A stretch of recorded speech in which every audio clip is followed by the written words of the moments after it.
Imagine a life that looks perfect from the outside. A charming two-story home with a wraparound porch, hydrangeas blooming in the front yard, and family photos lining the staircase. That was my life with James, my husband of 16 years.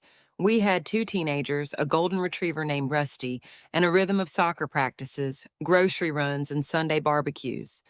To our neighbors in our quiet Connecticut suburb, we were the couple who had it all. But behind the smiles, I, Laura, was fading. At 47, I felt like a ghost in my own home, moving through routines while James's attention drifted elsewhere, his phone, his work, anywhere but me. The distance wasn't dramatic. There were no screaming matches or slammed doors. It was subtler, more insidious, the way he'd scroll through emails during dinner, the way that his compliments stopped, the way our bed felt like an ocean with me on one shore and him on another. I'd catch myself staring at old photos, us laughing on a Cape Cod beach, my hair wild with sea salt, his arm around me like I was his whole world. Where had that Laura gone? I wasn't sure. But I kept going, folding laundry, packing lunches, smiling at PTA meetings, because that's what you do when you've built a life you're supposed to love. Then came Elise, my younger sister by 5 years, a burst of sunlight in our muted home. She arrived last spring after a painful divorce, her laughter filling rooms that had grown too quiet. Elise was 42, a yoga instructor with a knack for making everyone feel seen. She'd braid my daughter's hair, tease my son about his video games, and even get James to crack a smile, something I hadn't managed in months. Her presence was a gift, but it also sharpened the ache in my chest. Watching her move through our home with ease, I realized how much I dimmed, how much I craved to be noticed again. I started journaling to make sense of it all, a habit I hadn't touched since my 20s. One night, pen in hand, I wrote, "When did I stop being Laura and start being mom, wife, the one who keeps it all together?" The question lingered, unanswered, as I tucked the notebook away. Little did I know, the answer was coming, in a way I never could have imagined. It was a Friday evening, the kind where the air smells of grilled chicken and the kids are upstairs lost in their screens. James, Elise, and I sat around our oak dining table, a bottle of Pinot Noir between us. The candles flickered, casting warm shadows, and for a moment, it felt like we were a family again. Elise was telling a story about a client who fell asleep during her yoga class, and we were laughing, really laughing, for the first time in ages. Then James leaned back, his eyes catching the light, and said, "Isn't it amazing how some couples live so freely these days?" I tilted my head, curious. "Freely how?" I asked, expecting a quip about early retirement or RV camping, topics our friends often tossed around. But James's gaze held mine, steady and deliberate. You know, couples who share everything trust each other completely, like inviting someone else into their love. My stomach twisted, a warning I couldn't yet name. Elise chuckled, assuming it was a joke. "What, like a reality show?" she teased, popping an olive into her mouth. But James wasn't laughing. No, he said, his voice calm, almost reverent. "I mean something deeper, something honest, like including someone you both care about." The room went quiet, the kind of quiet that presses against your ears. My wine glass felt heavy in my hand. I forced a smile, but my mind was racing. Did he just say what I think he said? Elise changed the subject, oblivious, but I saw it. The way James's eyes lingered on her, the way he'd been lingering for weeks. Later, alone in the kitchen, James found me scrubbing dishes I'd already cleaned. "Laura," he said softly, "I'd never hurt you, but what if we could be closer? What if we invited Elise to share something with us, just once, to feel alive again?" My heart plummeted. This wasn't a hypothetical. He was asking me to bring my sister into our marriage, not just our home, but our intimacy. I wanted to scream, to throw the dish at the wall, but instead I froze. "You're serious," I whispered. He nodded, his face earnest, like he was offering me a gift. That night I lay awake, James's steady breathing beside me, a cruel contrast to the storm in my chest. Why didn't I say no? Why didn't I demand he explain himself? Because a part of me, small, desperate, starved, wondered if saying yes might bring him back to me. It was a dangerous thought, one I buried but couldn't erase. The days that followed were a blur of normalcy and dread. I drove the kids to school, led book club discussions, and smiled through coffee dates, but inside, I was unraveling.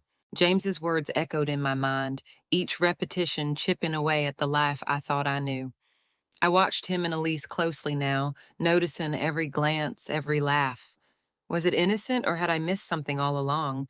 The way he offered to fix her laptop, the way she thanked him with a hug that lasted a beat too long, it all felt like evidence of a truth I wasn't ready to face. I tried talking to Elise one morning over tea, testing the waters. Ever think about how wild relationships are now? I asked, stirring my mug. Like people sharing partners. She laughed, her nose crinkling. God, no, I'd be too jealous. Why, you and James planning a commune? Her teasing was light, unaware, and it hit me. She had no idea. She was just Elise, healing from her own heartbreak, not plotting to steal mine. But the doubt lingered, fed by James's subtle shifts, flowers he hadn't bought in years, compliments that felt rehearsed, a sudden interest in my day that rang hollow. I started a gratitude jar, a small act to ground myself. Each night, I'd write something I was thankful for, a sunset, my son's rare hug, the smell of fresh coffee. But the jar couldn't hold the weight of my fear. One evening, I overheard James and Elise in the living room, their voices low, laughing about a movie. My name came up, followed by silence. I stood in the hallway, heart pounding, wondering what was said. It wasn't proof of anything, but it was enough to make me question everything. Why didn't I confront him? Because silence was easier than shattering the fragile shell of our life. Because I was afraid of what I'd lose my marriage, my family, myself. But silence has a cost, and I was about to learn how high it could be. James suggested a weekend getaway. Just the three of us, he said, his smile too bright. The kids can stay with my brother. It'll be like old times. Elise clapped her hands, excited. A lake house? Count me in. I hesitated, my gut screaming to say no, but my voice betrayed me. Sounds great, I said, the words tasting like ash. I told myself it was a chance to reconnect, to prove James still loved me, but deep down I knew this was his stage, his script. The lake house was stunning, cedar walls, floor-to-ceiling windows, the water sparkling under a September sun. We arrived on a Friday, unpacking groceries and playlists like any family. By evening, we were on the deck, grilling salmon, the air thick with pine and possibility. Elise led us in a spontaneous dance, twirling in her denim skirt, and for a moment, I felt like the Laura who used to sing off key and not care who heard, but James's eyes weren't on me. They followed Elise, warm and unguarded, the way he used to look at me when we were young. Saturday night, after too much wine and a bonfire, the mood shifted. Elise went to change, and James sat beside me, his hand on mine. This could be our chance, he whispered, to be free, to love bigger.